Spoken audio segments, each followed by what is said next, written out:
A&A eLearning Academy is brought to you by CDN Graysheet, a trusted source of rare coin and currency valuations since 1963.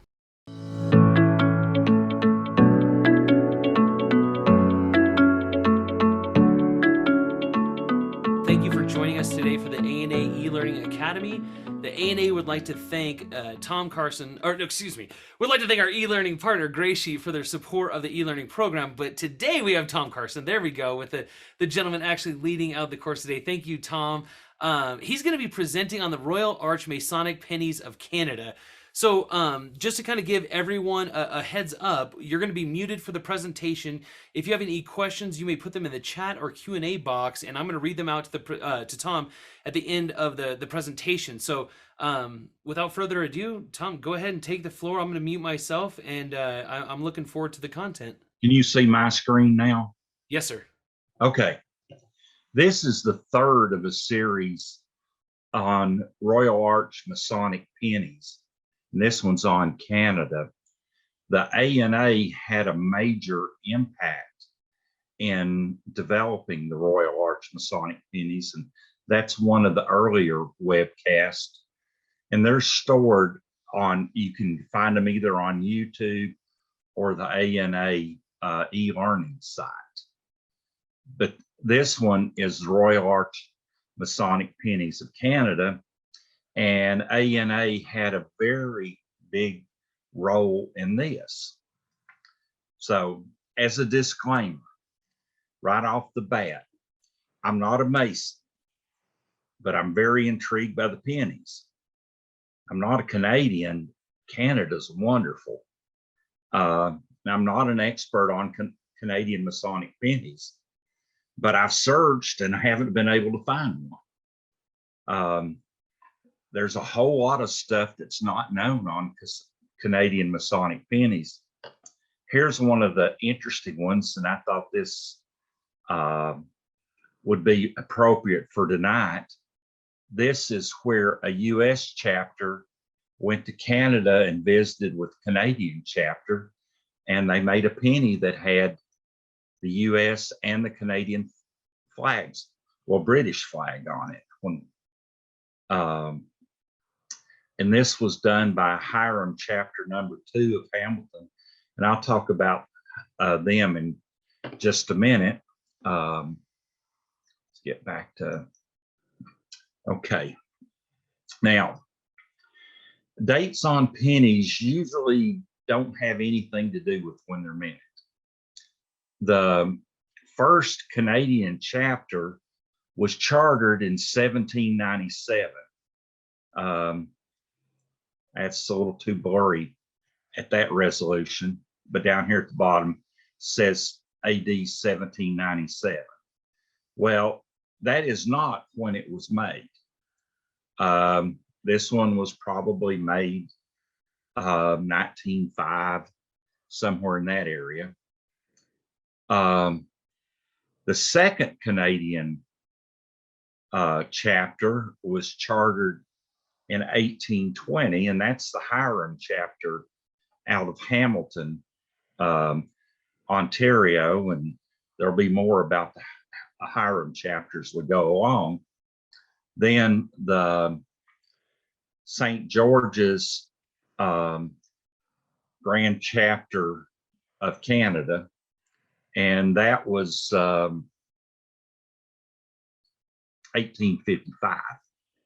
So we've got 3 dates, and they're old dates, but they really have nothing to do when the pennies were made. It's when the chapter was chartered. And for example, if we compare that to the United States, the first one was chartered in the US in 1769. The Grand Chapter, first one of it, was 1798. And the first chapter in New York was 1783. So that gives you an example. The Canadians were a little bit behind US in the Royal Arch Masonic, and US and A&A had a fair amount of influence on what they did. All right, come on. Before they made specific dies for Masonic pennies, they would often take an existing coin and make a penny out of it. And this particular one is from the Carnarvon chapter, and I probably butchered that, number 5 from Montreal. The chapter was, in this case, the date on it is probably the date that the gentleman became a Mason, which was 1908. And one of the things about a Mason, Masonic pennies have keystones on them. And a Mason would put his mark on a keystone. So when they became a 4th degree, they earned a penny. The penny had a keystone on it. The chapter had a book of marks, which had keystones in it, and they drew in their mark. And then they put their mark on the penny. And this one had a real nice mark. Looks like sort of a whimsical deer head. It's probably something else, but that's a nice mark. Now let's go. In some situations, they went a little bit further in it. They made a locket out of 2 British pennies. And this gentleman's mark is not quite as fancy, but it looks like it's a series of letters. And his name was J.M. Spence. So we've got in here, we've got a J and an M and then an S. J.M. Spence became a Mason in February, in 1920, and he was part of the Montreal chapter. But his penny also was a neat locket. Okay. Now, Canada's first pennies. ANA's fifth president was Dr. D.B. Wright. He was a surgeon out of New York. And he wrote a series of articles for the Numismatist in 1901 through 1904. And they were issued out as booklets. Now, Wright furnished David Gibson of the R.A.M chapter, which we mentioned twice, examples of U.S. pennies. And Gibson started designing pennies for Canada, and the chapter in 1902 wrote Dr. Wright a nice letter thanking him for introducing Canadian Masons to him. And Brother David R. Gibson was ANA 280. He's the Canadian. He's father of the Canadian chapter pennies. He designed the R.A.M pennies, and he designed a lot of them. Now, before Wright got with him, there was one penny in Canada that before Gibson, and this is a really weird looking penny. You know, they earned a penny. Well, in this case, they earned a denarius. And this was Ezra chapter number 23 of Simcoe, Canada. And this is the first Masonic penny from a die from Canada. Now, R.A.M chapter, which was Gibson's chapter, This is their first die, and it has a swastika on it for good luck. It's got the Masonic crow pick. It's got a delta, and the delta is symbolic. It's an equilateral triangle, and it is also a symbol for a chapter. Then triple tau has some very Masonic pennies, but this is one of the ones that Gibson designed. The third Masonic penny that came out of Canada was the Prince Edward chapter, and it was done by a U.S. company. We're just now figuring out who a lot of them were. Then here's the second one that Gibson designed. This is the Wawanus chapter out of Sarnia, Ontario. And Canada had some really nice Native Americans on their pennies. Now, you're going to notice when you work with Canadian pennies, you'll have, some of them will have two different chapter numbers. Well, starting about 1855, when they started chartering chapters, they were chartered under the Grand Registry of Canada. And so they started at number 1. Hiram was number 2 under the Grand Registry chapters. And they went on to about 1918. And around 1918, the individual provinces decided they wanted their own Grand Registry. So Ontario stayed as the Grand Registry of Canada, but the others went, and a chapter might be number 99 under the Grand Registry of Canada, but then once they switched over, they'd have a new number. So we'll look at that too. Right here in 1926 to 30, E.A. King put together the collection of Masonic pennies at the House of the Temple in D.C. And this collection has been under glass ever since. And they were glued to the felt. So we finally got permission to evaluating scanning them. Then it turned out that they were glued down, and that was going to be way too big a project. But we don't know about, here it's say reverse of such and such type. It'll say a die, but you don't know what it looks like. You can't tell much from the words. But here under Vancouver, under the Grand Registry of Canada, that chapter was number 98.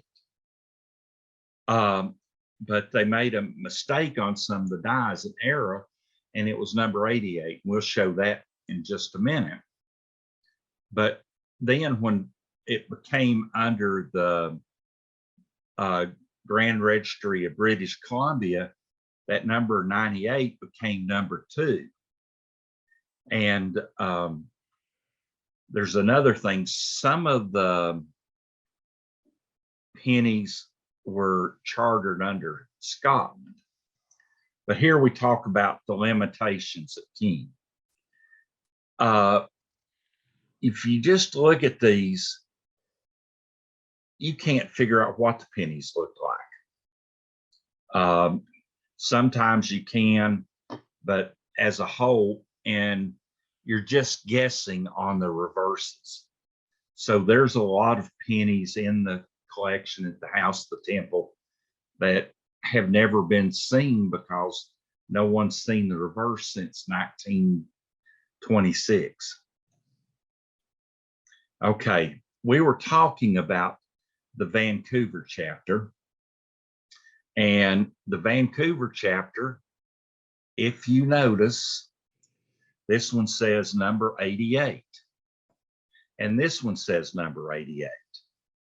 These were both done with the wrong chapter number on it, because the Vancouver chapter was number 98.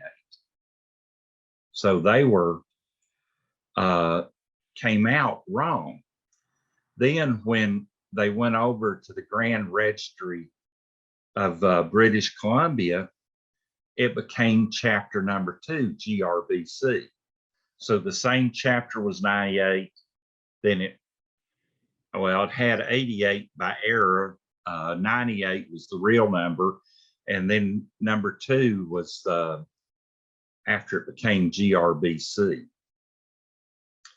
And this one was in 1914. They had already, they were still under Grand Registry of Canada, but they had their dates wrong on 2 different obverses. I mean, their chapter numbers wrong, I'm sorry. Now, let's look at Victoria.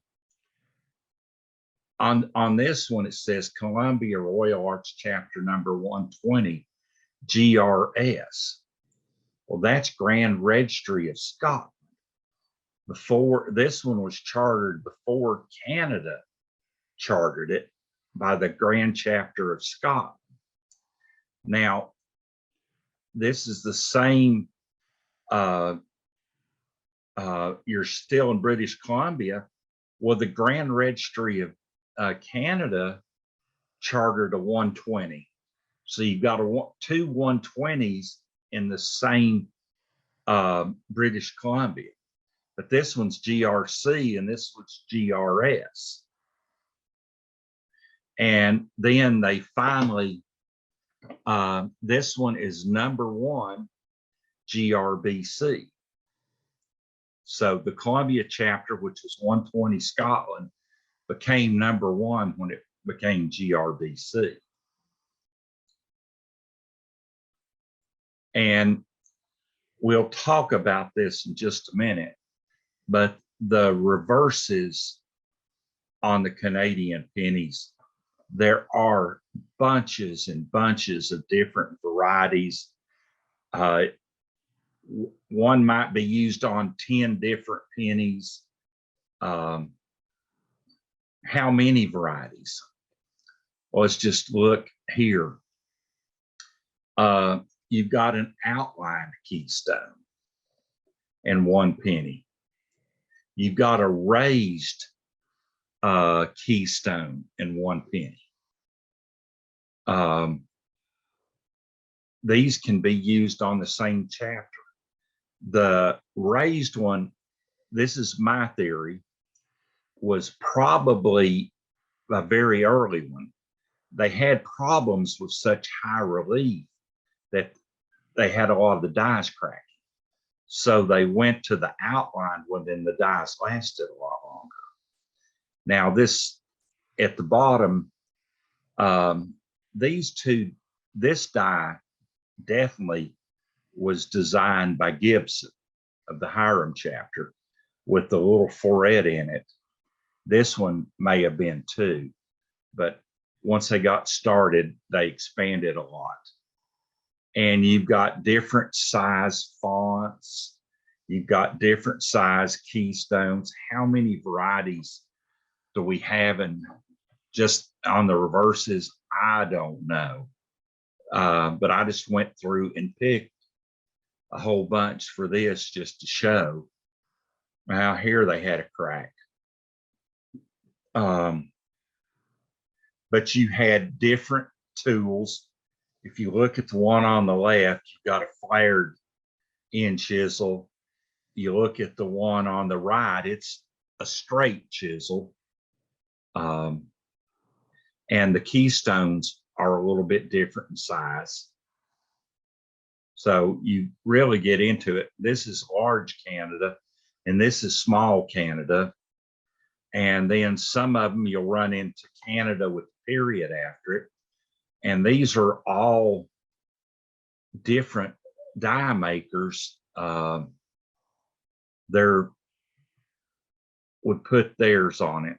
This one is actually a smaller with a reeded edge to make up the difference for it. So when you start collecting Canadian Masonic pennies, you not only have to worry about the front, but a lot of it are the varieties on the back. Now, early on, a lot of the Masonic pennies were made in several different metals. And about 1905, the U.S. Masonic said that that's going extreme. You know, it's supposed to be money. So they went mainly copper, silver, and rare occasions gold. But not everybody did it. But a lot of the early sets you'll have in 5, 6, 7 different metals: brass, aluminum, silver. That's sort of a bronze or deep chocolate, and that's a copper. Now, all these have a period after Chatham.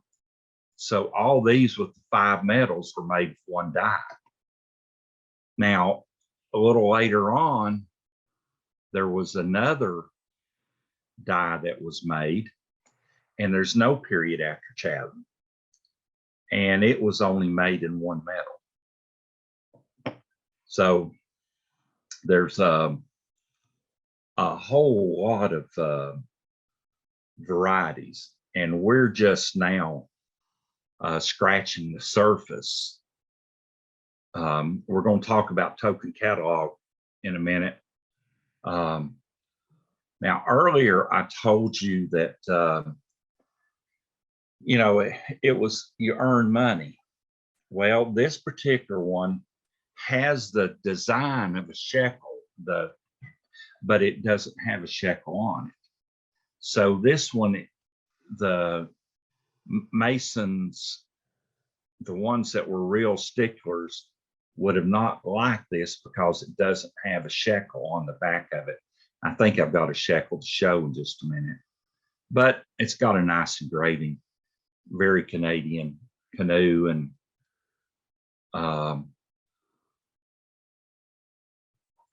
we get into chapters. Berlin, chapter number 117, was the city of Berlin, Canada. During World War I, Berlin's name was changed to Kitchener because they didn't want to be named after a German city. So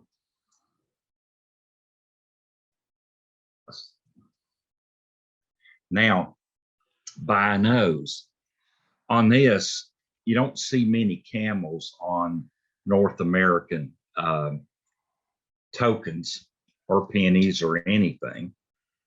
This particular one is the Orient chapter out of Toronto, and there were 2 different dies on this one.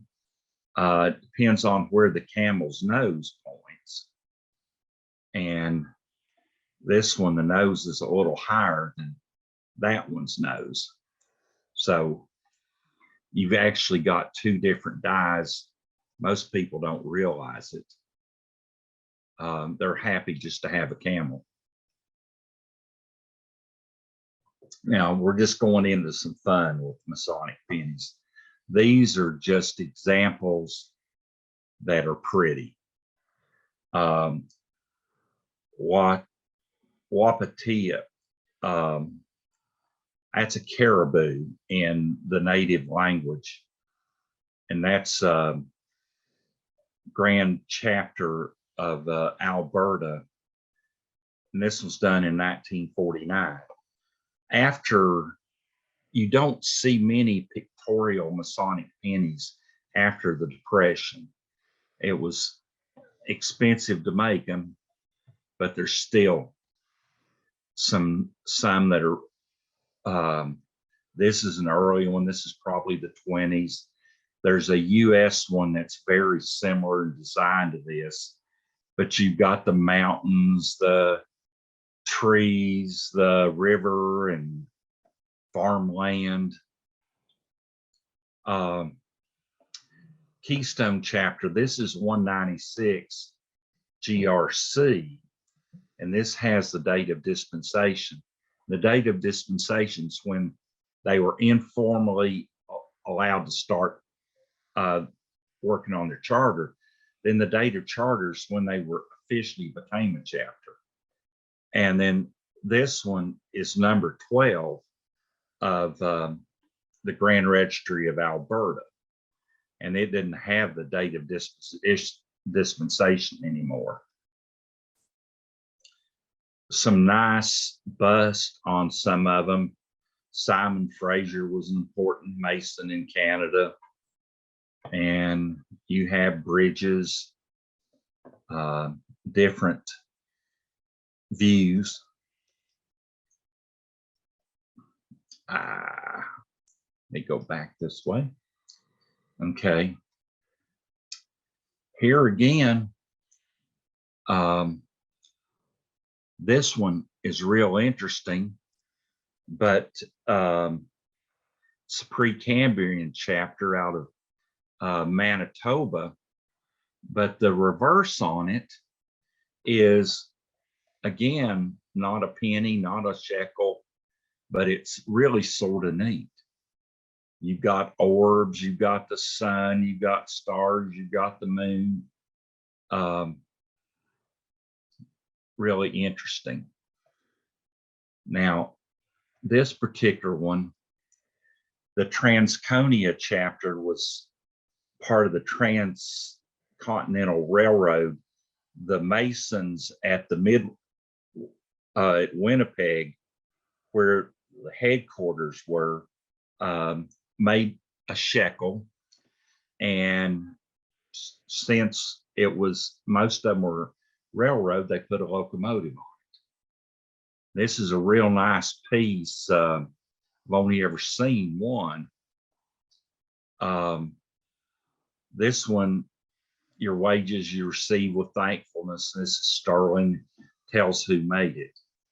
This isn't quite a shekel, but it's on the way. Buffalo were big in Canada. This particular one, Conant was a very important Mason in Canada.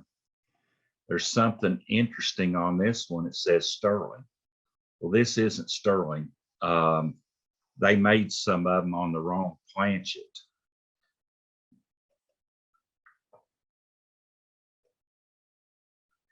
Just some more different ones. And then I'm going to, here's another really nice Native American one.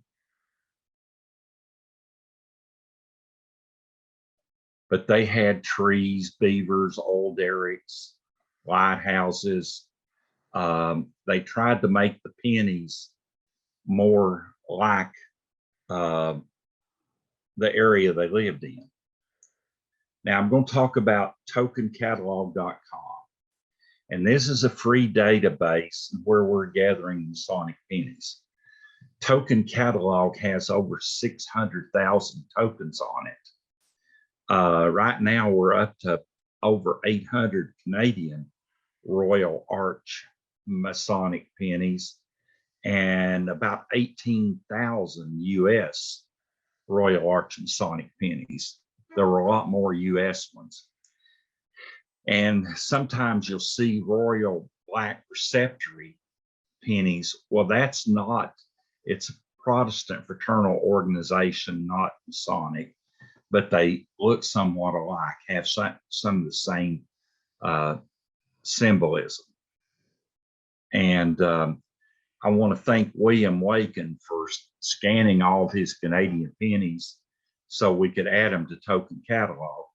Now I'm going to pop the Token Catalog and go to Canada. Token catalog is free. It's token catalog, US spelling, and they .com. And let me log off and log back on just a second to have a fresh.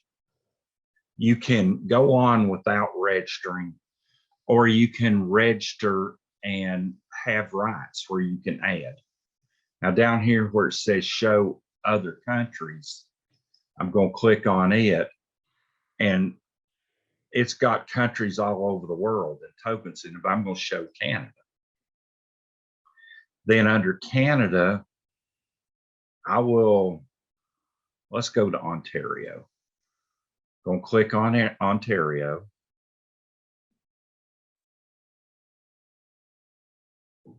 Come on. It's probably a little slow tonight due to the fact that I've got 2 different big processes going. I'm going to Masonic tokens, and now all I will see is Masonic tokens from Ontario. And I talked about a shekel. Well, here's a true shekel. This is the Jewish shekel from around early on, and they had the keystone on the front for their mark, but then they had the oh gosh, let's see if I can move this out of the way. Okay, move it over here.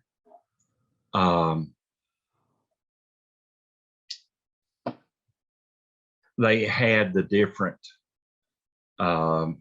there's actually several different shekels. Like here's this one, the chalice doesn't have handles on it. This one, the chalice has a big lip handled. So those were different Jewish shekels from the early times. In token catalog, you've got drop downs for cities, for counties, different. You can just go down and pick a city, Georgetown, at random. Georgetown had a fairly nice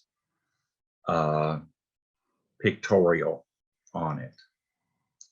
So you've got, and you can search. This case, I'd just be searching Georgetown, but if I wanted to just search Ontario, and then I could search Hiram, and it'll pick up all the Hiram tokens from Canada. And early on, I told you that Gibson did a lot of work. Well, all these Hiram tokens down through here were Gibson's work. They had one for the centennial of the Hiram chapter. They had meetings with other chapters. When they did, he'd make a token for the meeting, Masonic penny. They had one to the Oxford chapter in 1908. So Gibson was really involved in it, and Gibson was an ANA member, and he was very, he was the father of Canadian Masonic pennies. But you can go to all the different provinces and all the different cities. And I've got to clear Hiram from the search. And token catalog is really, it's really powerful. There's a fancy shekel. Okay. I think that's it with token catalog. And go back to Acrobat, and I've done everything there.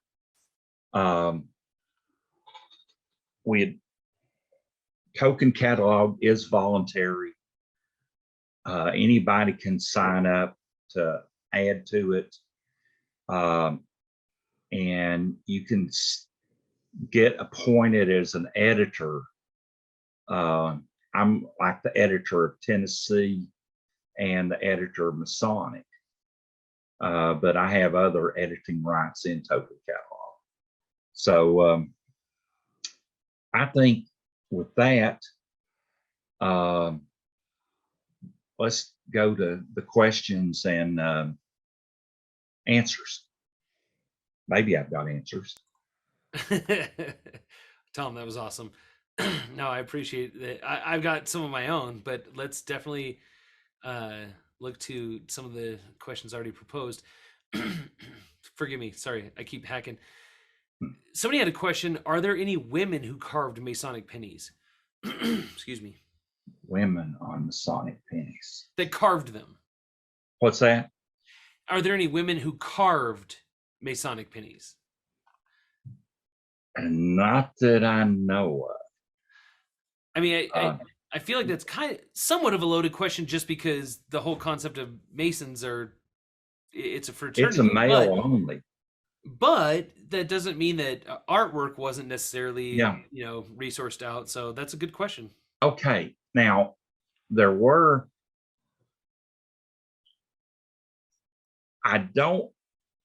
we don't know who made a lot of these. We're just now, Heath White is gathering dies from the companies that made them. A lot of the dies have already been destroyed. Sure. But we don't know who engraved them. If Heath's on there, Heath, have you run across any female engravers? Hold on, let me look. Excuse me. Heath White's on here. I don't have anything from him yet. Oh, okay. I mean, we don't know. We know some of it. We know the companies, but we don't know who the engravers were. Sure. And there's about 22,000 different Masonic Royal Arch Mason pennies. Yikes, 22,000?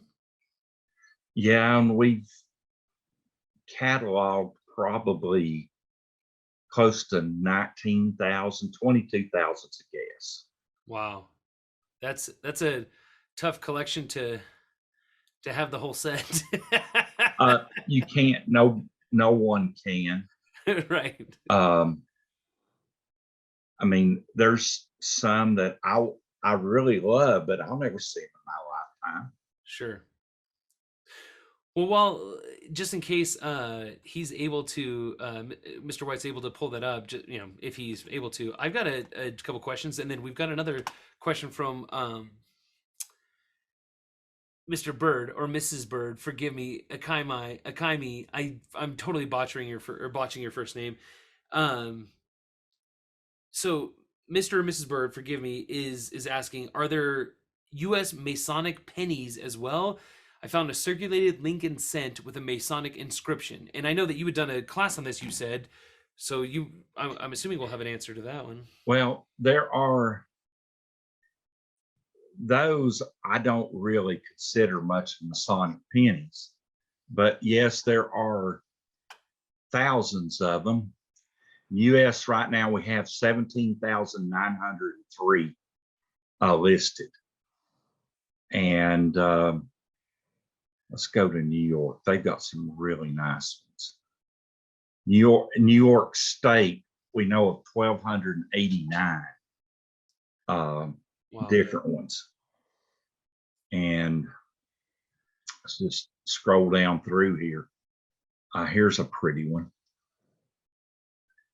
This is the Capital City chapter from Albany, New York. This is their Masonic temple. And some of the Masonic temples really, they spent the money on. Then I told you about the one that I was sort of reminded an American one. Well, this is the reverse on the American one. It's got the mountains, it's got fields, it's got, I think it's a priest and maybe 4 Indians on it. But there were just a lot of very beautiful Masonic pennies engraved. Let me see if I can find Never Sink real fast.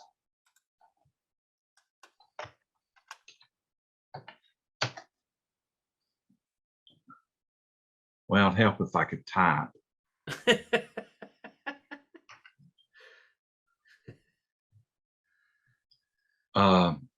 I particularly like this one. This is the Never Sink chapter out of Port Jervis, New York. Let me go to the aluminum one. It probably shows a little better. It's got a sailing ship on it.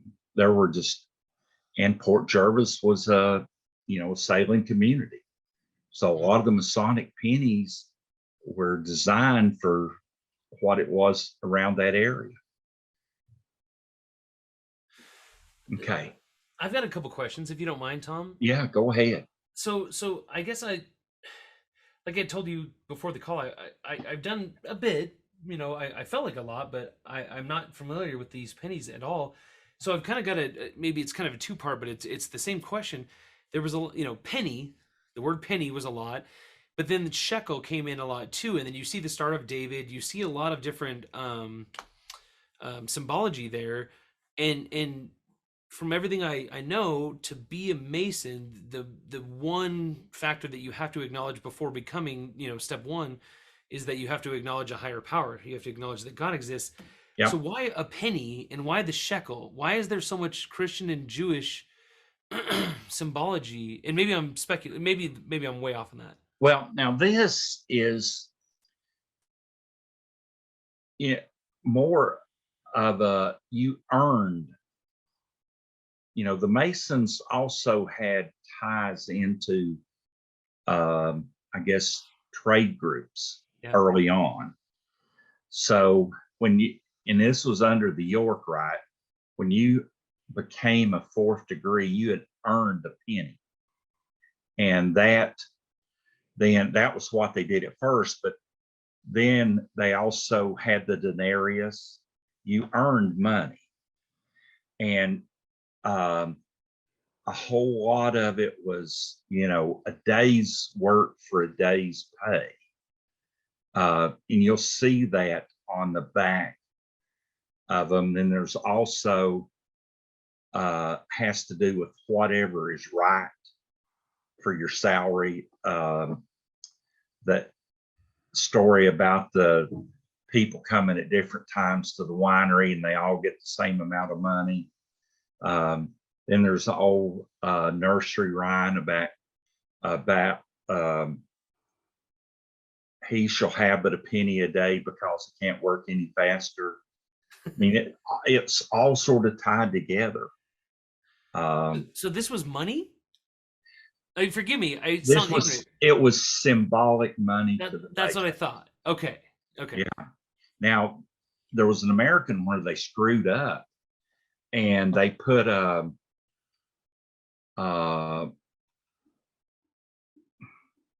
let me find it real fast.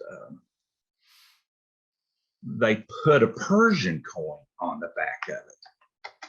And it really created a furor.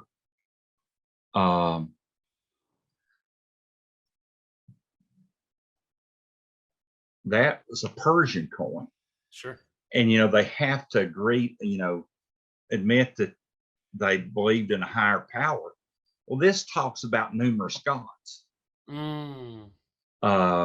So Wright, and the president of ANA, in one of his numismatic ANA articles, trashed the dickens out of this. How it was not Masonic. Masons believe in one God, and this wasn't it. So, but yeah, you'll find money on several There's a Canadian one that on the back they have a facsimile of the U.S. large cent. That another one of theirs they have the facsimile of a British large cent, and then the third one a denarius. Then they have a shekel. One chapter had 4 different types of pieces of money. Wow. So, and then I'll get off it, and I feel like I'm taking the floor, so I apologize. So maybe I'm making a poor comparison, but like, you know how military, they have their like different branches, they have their Challenge coins. thank you, and they slap it down, and you know you're at Yeah. okay. So is this like Masonic pennies were only symbolic? They weren't. You didn't use them, They were more than symbolic. but A did you lot use of them them? you'll notice are very worn. People Yep. kept their penny and they took it everywhere they went. Huh. And early on, if like you were traveling, you could use your Masonic penny for collateral on a loan. Yeah. You know, the Masons were supposed to give each other aid and when needed, and So it was that, like a symbol of credibility too when you showed up somewhere yeah, else. yeah. Got it. Got it. Okay. Now there were some people that started making clandestine ones. The chapters really didn't exist. I want to show you one neat one.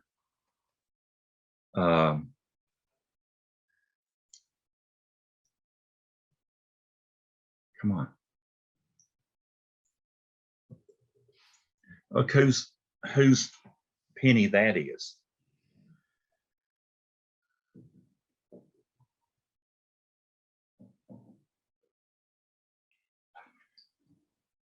William McKinley.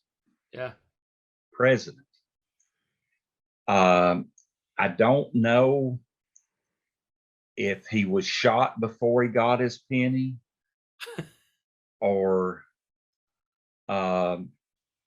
it came out of his estate, but this is William McKinley's Masonic penny. Wow.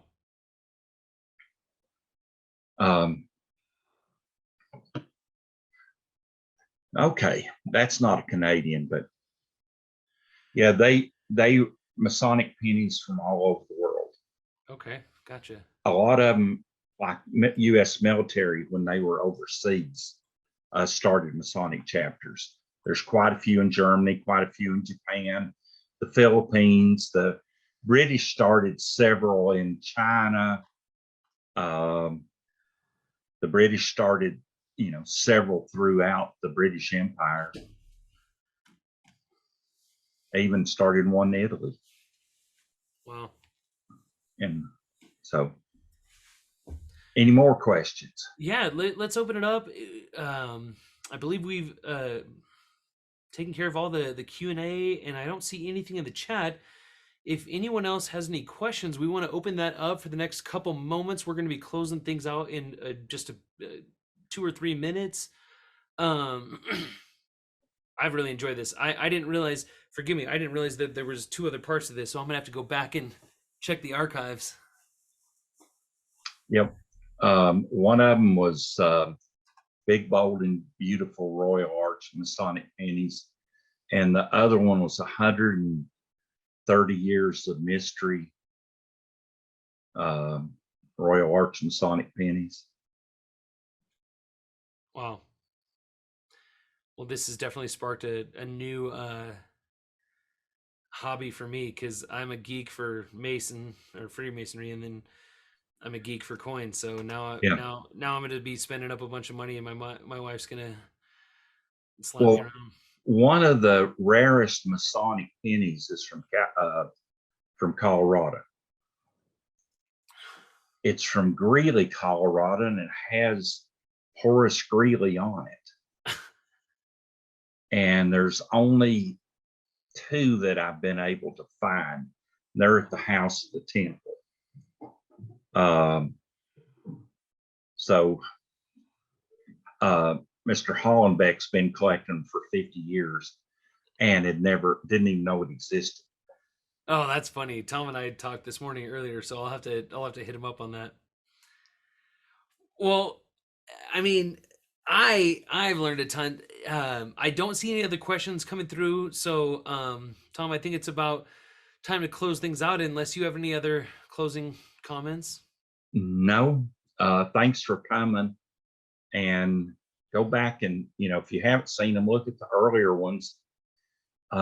There's a lot of information here that's never seen the light of day. Sure. Well, guys, thank you again. And thank you, Tom, Carson, for such a wonderful and educational presentation. I had a blast and I enjoyed it. I hope you guys did as much as I. Again, we want to thank Gray Sheet for their official partnership with the A&A eLearning Academy. And we hope you guys will join us for future webinars. And thanks again, Tom. Have a great night, everybody.